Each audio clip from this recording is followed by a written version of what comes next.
వైపున తాను ఇచ్చిన హామీలన్నీ అమలు చేయకుండా మోసం చేశాడు. మరోవైపున ఆ ప్రభుత్వం ఉన్న పథకాలను రద్దు చేశాడు. మరోవైపున స్కూల్స్, హాస్పిటల్స్, వ్యవసాయం అన్నీ కూడా విధ్వంసానికి లోనయ్యాయి. ఇలాంటి పరిస్థితులు ఏమంటాడు జగన్మోహన్ రెడ్డి?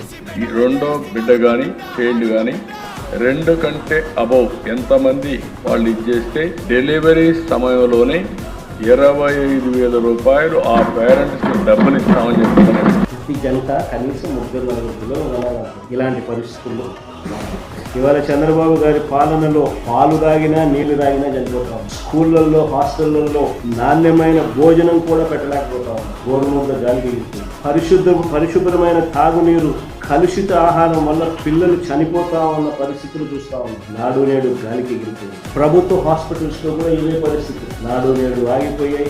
0 వేకెన్సీ పాలసీ గాలికి ఎగిరిపోయింది. 17 కొత్త మెడికల్ కాలేజీలు పూర్తి కావాల్సిన చోట, పూర్తి చేయాల్సిన చోట వాటిని స్కాములు చేస్తూ అమ్మాలని చెప్పి వాటిని ఆపేసిన పరిస్థితి. ఫ్యామిలీ డాక్టర్ లేదు, విలేజ్ క్లినిక్లు నిర్వీర్యం.